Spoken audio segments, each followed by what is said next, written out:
Welcome to WakeCon, where we make sense of housing and community shaping economics, powered by Professor Lending. I'm Jordan Steffaniak, president of Professor Lending, licensed loan originator, and your home buying professor. And in today's episode, we're going to be covering topics of home buying myths. So there are all sorts of myths out there when it comes to buying a house. People have no idea what they're talking about usually.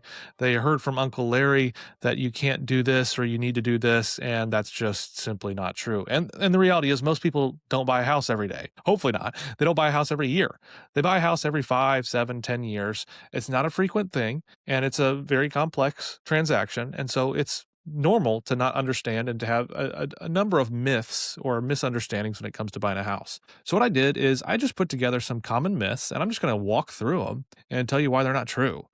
The biggest one that I hear all the time is I need 20% down to buy a house. I have no idea why this is still prevalent. I have no idea why people still think this. That is absolutely not true. You can bring 0% down depending on your loan product. If you're a veteran or if you're in a USDA eligible area, 0% down. You can do a conventional or an FHA, 3% for conventional, 3.5% for an FHA. 3% is first time home buyer only on conventional. It goes up to 5% if you're a repeat buyer. But there are grants and there are other programs that can get you to where you bring nothing to closing to buy a house so that you can start building equity right away and not miss out on that opportunity. Biggest thing there is definitely you don't need 20% down. In fact, that's probably a bad idea for a number of reasons. Another one of those that goes with the 20% down is putting 20% down is better than doing 15% down because I get out of mortgage insurance. People do not understand how mortgage insurance works. If you have at least 15% down, your mortgage insurance payment is probably going to be almost nothing. $25 a month, $30 a month. It is a very minimal fee and cost.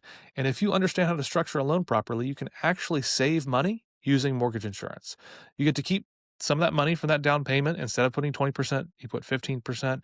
Use some of that money to buy down the interest rate to where your payment's the same, and then keep the rest of the cash in your pocket. Simple economics, simple math, but you need an expert who understands how to structure things, understands how mortgage insurance works in order to utilize that. A lot of loan officers simply have no clue what mortgage insurance is or how it works. It just goes on there and they let somebody put 20% down instead. I think you need to understand your goals, what you're trying to achieve, and that will help you understand if mortgage insurance is actually right for you. And 95% of the cases, it's actually more advantageous for you as a buyer to have mortgage insurance.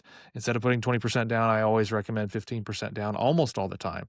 It depends on your goals. Another myth is my credit has to be really, really, really good to buy a house. That's not true. Obviously, really good credit helps, but you can have bad credit and be able to qualify. There are a lot of programs out there that help people with lower credit scores be able to obtain home ownership. So don't let that stop you. You can go down to 580. Sometimes it can get even lower than that, depending on the scenario. You need some compensating factors. But there are a lot of large credit boxes out there to help people who have been struggling or don't have a large credit history to be able to obtain a home. Another one is I don't make enough money to buy a house. Well, you need to think through your actual expenses and the options for what the loan payment actually is going to look like, how much you could potentially put down. So really you need to think strategically. Talk to somebody who's an expert, who's a licensed loan originator, who can walk you through, here's what the payment actually looks like. Here's how much you might make. Let's figure out how to make this work for you in the future. Maybe you need to do some expense management. Maybe you need to change your budget, whatever it is. Don't let that be sort of an obstacle or roadblock in your mind that says, I'm just not even going to think about it. No, you need to strategize about it. That's just part of what it looks like to be able to build wealth and build generational wealth. I talk to people about this all the time. The statistics are staggering. Homeowners are 250% more wealthy than non-homeowners. 40 times more wealthy than non-homeowners. The numbers are ridiculous. That's just, the wealth gap is huge. So don't let any of these things be an excuse. You need to build generational wealth to serve your family. Another myth, people think that renting is always cheaper than buying. And I think I don't know who told you this, but that's definitely not true. The beauty of the 30-year fixed mortgage is it has a set fixed monthly payment that doesn't change. Renting changes from year to year as the market grows or subtracts. Usually that rent payment is going to keep going up and up and up. And you're going to find that actually your mortgage payment is probably the same or less than renting. And then you're putting money towards a house, building equity. You're paying down a loan balance. It's a no-brainer decision. You're going to get tax benefits usually.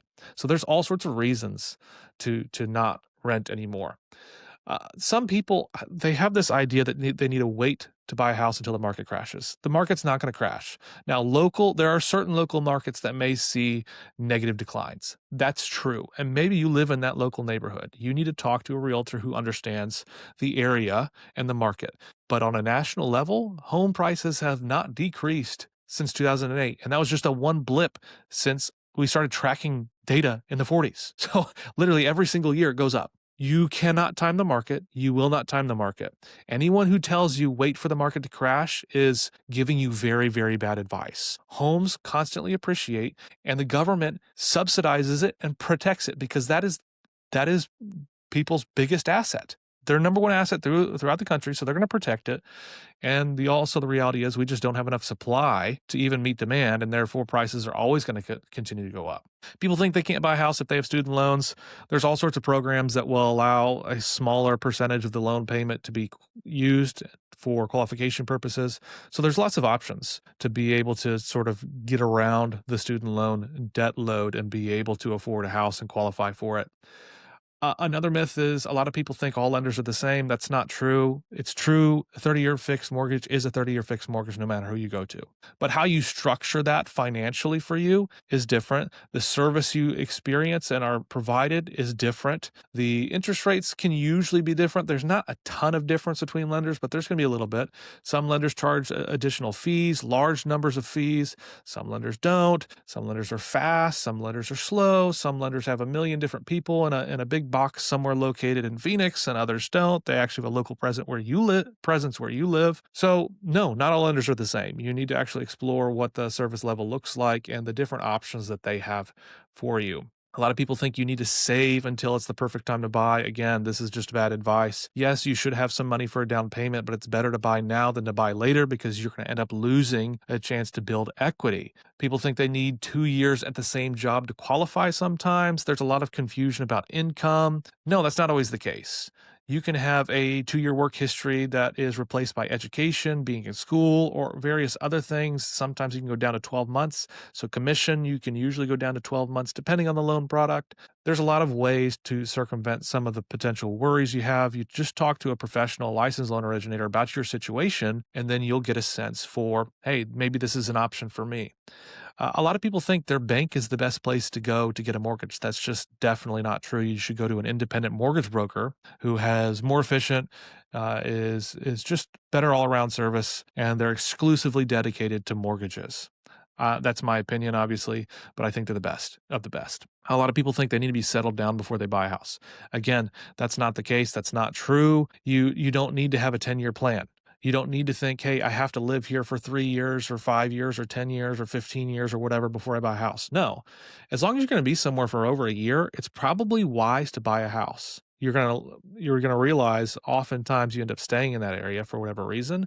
But even if you did sell, you're not going to lose a bunch. If you've been there for a little bit, you've been able to build up some equity, you sell it, you break even, worst case scenario.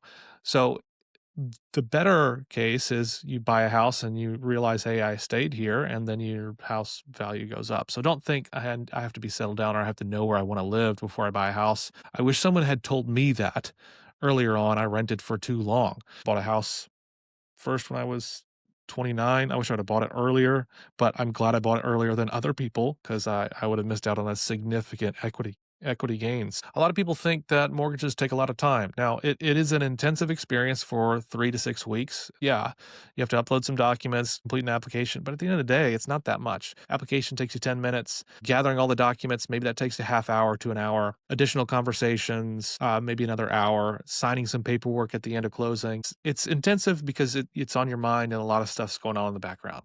But it's really not that difficult. If you work with somebody who knows what they're doing and who can take care of you, it's going to be a good experience for you. Finally, some people think they need to dig up a lot of paperwork. That's also not true. You need to dig up some paperwork. You need your pay stubs, you need some W-2s. But a lot of stuff's digital now, right? That's easy to grab from your employer and you just pull it upload it, done. If you have a lender who has really good technology, it can be really easy. You can take pictures on your phone, then upload it with your phone. Boom, you're done and you can move on. There's not really that much paperwork. There's a couple of standard items that you're always going to have pay stubs, W-2s, driver's license, bank statements, those kind of things.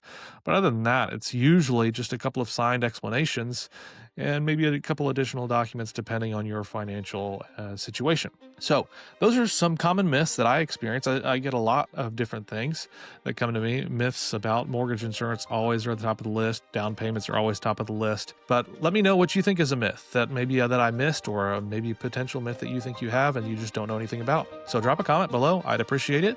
And like the video if you enjoyed the content. And I look forward to hanging out with you guys soon.